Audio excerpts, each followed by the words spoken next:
तो दोस्तों, क्या आपको पता है ग्राम प्रधान चुनाव के लिए यदि आप उम्मीदवार बनने वाले हैं तो आपके लिए क्या योग्यताएं रहती हैं, क्या मानदंड रहते हैं जो सरकार के द्वारा तय किए जाते हैं और जो संविधान में लिखित हैं। इसके आगे बात आती है कि आपकी जो चुनाव की प्रक्रिया है उसमें कितने स्टेप होते हैं, कितने स्टेपों में आपका चुनाव पूर्ण रूप से हो जाता है। तो चलिए दोस्त, इसी की जानकारी हम आपको देने वाले हैं। तो दोस्त, आपको वीडियो पूरा पावरफुल लगेगा, इसलिए पूरा वीडियो देखिएगा जिससे कि सारी चीजें आपको समझ में आ जाएं। तो चलिए दोस्त, आपको एक एक चीज समझाते हैं। पहली बात आपको समझना चाहिए, इसमें ग्राम प्रधान चुनाव 2026 की नई अपडेट साथियों आ चुकी हैं। उन नई अपडेट्सों में आपको मैं तारीख भी क्लियर करूंगा, तो हमारे साथ में बने रहिएगा। योग्यताएं, मानदंड। दोस्तों, योग्यताएं क्या है इसमें आपको पता होना चाहिए। एक, आप उम्मीदवार बनना चाहते हैं, नए उम्मीदवार, आपको याद रखना चाहिए नए यदि उम्मीदवार आप हों तो आपकी उम्र कितनी होनी चाहिए? तो कम से कम आपकी 21 वर्ष होनी चाहिए। 21 वर्ष किस दिन तक होनी चाहिए? तो याद रखना, आपकी ये उम्र नामांकन के दिन तक होनी चाहिए। किस दिन तक? नामांकन के दिन तक होना चाहिए। मतलब कि जिस दिन आपके ग्राम पंचायत का या फिर आपके ब्लॉक में सभी ग्राम पंचायतों का नामांकन हो रहा हो, उस दिन आपकी उम्र 21 वर्ष हो जानी चाहिए। ये आपको याद रखना है, 21 वर्ष हो जानी चाहिए। ये दोस्तों नामांकन कितने दिन पहले होता है? तो आपको याद रखना चाहिए जिस दिन आपका मतदान हो रहा होगा उसके ये 21 दिन पहले ही होता है। ये दोस्तों 21 दिन है, इसको आप याद रखेंगे, ना कि इसको वर्ष समझेंगे। यहाँ पे आपकी उम्र 21 वर्ष हो जाना चाहिए। यदि आप यहाँ पे 18 वर्ष के हो गए हैं, 18 वर्ष प्लस हैं, तो दोस्त यहाँ पे आप अपना वोट बनवा सकते हैं, मतदाता बन सकते हैं। पर क्या उम्मीदवार बन सकते हैं? नए उम्मीदवार हों चाहे पुराने उम्मीदवार हों। पर क्या यहाँ पे ग्राम प्रधान आप बन सकते हैं? नहीं बन सकते हैं। यहाँ पे आपकी उम्र 21 वर्ष बताई जाती है। इसके आगे क्या और योग्यताएं होती हैं? दोस्तों, आपको पता होना चाहिए, इसी में एक दूसरी योग्यता आती है, आपका वोटर कार्ड। आपके पास यदि वोटर कार्ड नहीं है तब भी आप यहाँ पे चुनाव नहीं लड़ सकते हैं। आपके पास वोटर कार्ड होना चाहिए, जिसे ये मालूम होगा कि इसे एपिक नंबर बोलते हैं, वोटर कार्ड नंबर। ये आपके पास होना अनिवार्य हो जाता है। इसके बाद में आपका और भी आता है, वो क्या है? आपके 3 ये चीजें जो आपको मैं बता रहा हूं कि 3 योग्यताएं ये आपके पास होनी ही चाहिए। ये दिए नहीं है तो आप यहाँ पे नहीं बन सकते हैं उम्मीदवार ग्राम प्रधान के। याद रखेंगे क्या होना चाहिए? भारतीय आपके पास नागरिकता होनी चाहिए। क्या होनी चाहिए आपके पास? ये नागरिकता होनी चाहिए भारतीय। पहला बात क्या होना चाहिए? आपके पास उम्मीदवार होने के लिए 21 वर्ष आपकी उम्र पूरी हो चुकी हो नामांकन के दिन तक।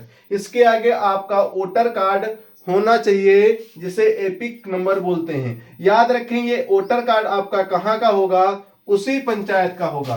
कहाँ का? उसी पंचायत का हो, उसी पंचायत का जहां से आप चुनाव लड़ रहे हो।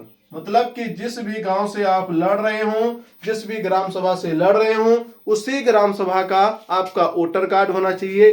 याद रखें, ये जो आपका वोटर कार्ड है और आपका जो योग्यता है, जो आपके पास सर्टिफिकेट है अपना एड्रेस दिखाने के लिए, आपके जो दस्तावेज आप बनवा रहे हैं, उन सभी में नाम आपका ये वोटर कार्ड वाला मैच होना चाहिए, तभी आप यहाँ पे चुनाव में आ सकते हैं, वरना उम्मीदवार नहीं आ सकते हैं। जिन दोस्तों को यहाँ पे वोटर कार्ड नहीं बनाना मालूम है, जो 18 वर्ष के हो गए हैं, इसका हमने आपको कल के वीडियो में बता दिया है। तो जाकर के 5 मिनट का वीडियो देख सकते हैं, वहां पे पूरी जानकारी आपको हमने बता दी है।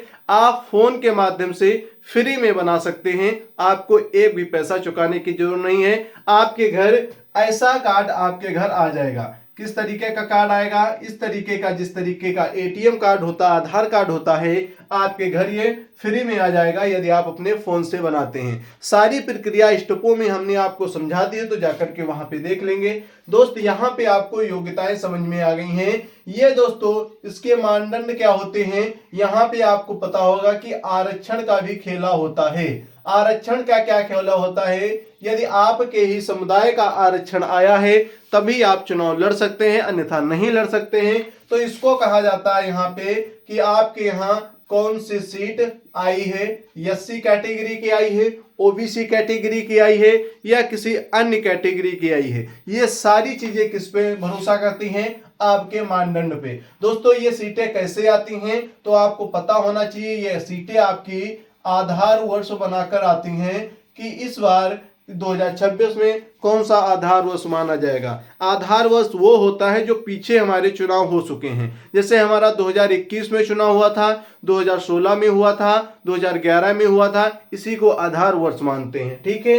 अब दोस्त बात आती है चुनाव प्रक्रिया। चुनाव प्रक्रिया में क्या क्या क्रियाएं होती हैं जरा समझ लीजिए। यहाँ पे दोस्तों आपकी चुनाव प्रक्रिया में पहली बात आप क्या क्या होती है आपको पता होना चाहिए कि आपका पहला काम होता है यहाँ पे नामांकन करवाना। क्या करवाना, आप पहले सबसे पहले क्या कराते हैं, नामांकन कराते हैं। नामांकन करा करके फिर उसके बाद में क्या करते हैं, ये दोस्तों आपको हमने बता दिया है कि नामांकन आपका 21 दिन पहले होता है। यहाँ पर भी लिख लेंगे कि आपका 21 दिन पहले होता है और ये 3 से 4 दिन प्रक्रिया चलने वाली है। 3 से 4 दिन आप ये नामांकन करवा सकते हो। टाइम रहता है 11 से 3-4 बजे तक रहता है। याद रखेंगे आपका ये नामांकन टाइम से हो जाना चाहिए, अन्यथा आप ग्राम प्रधान के चुनाव में नहीं आ सकते हैं। आगे आता है आपका, इसके बाद में आपका आता है यहाँ पे प्रचार। प्रचार क्या होता है साथियों, आप जब यहाँ पे चुनाव में उतरते हैं तो आपको प्रचार भी पता होना चाहिए। ये प्रचार सरकार के द्वारा 7 से 8 दिन का डिसाइड किया जाता है कि आप 7 से 8 दिन यहाँ पे कर सकते हैं प्रचार। इसके आगे आपका प्रचार पूरा हो गया। आपका उसके बाद में आता है यहाँ पे आपका मतदान, यहाँ पे आपका आता है नाम वापसी। क्या आता है, नाम वापसी। दोस्तों नाम वापसी प्रक्रिया क्या होती है आप लोगों को नहीं पता है, यहीं पे होती है जमानत राशि जमा। क्या होती है, जो आपकी जमानत राशि जमा होती है, ये आप याद रखेंगे। इसमें जमा राशि जो आपकी होती है वो यहीं पे जमा होती है, ये भी याद रखेंगे। आपकी जमानत राशि जमा होगी जिससे कि आपकी नाम की वापसी नहीं होगी। यहाँ पे यदि आप चुनाव नहीं लड़ना चाहते हैं तो आप नहीं भी यहाँ पे जमा करेंगे। पर ये कितने दिन पहले होती है मतदान के, तो याद रखेंगे ये आपकी प्रक्रिया 3 दिन पहले होती है मतदान की। दोस्तों मतदान कब होता है तो आपको बता दें, मतदान आपका एक ही दिन में हो जाता है। कितने दिन में, एक दिन में आपका मतदान हो जाता है। उसके बाद में आती है आपकी मतगणना। दोस्तों मतगणना कितने दिन में होती है, तो याद रखना मतगणना आपकी कितने दिन में होती है, ये 24 घंटे के अंदर हो जाती है। आपका जिस दिन यहाँ पे मतदान हुआ है उसी के 24 घंटे के अंदर आपका क्या हो जाएगा, यहाँ पे मतदान हो जाएगा। तो ये दोस्त आपको जानकारी समझ में आ रही होगी। इसके बाद में आपका होता है कि आप घोषणा कब की जाएगी कि कौन जीता है। साथियों यहाँ पे घोषणाएं तो होती हैं कि घोषणा कब की जाएगी कि यहाँ पे कौन जीता है। तो घोषणा दोस्तों आपको पता होना चाहिए, ये जब जितने समय ये नामांकन की मतगणना हो जाती है उसी मतलब कि टाइम टू टाइम यहाँ पे सारी चीजें होती हैं।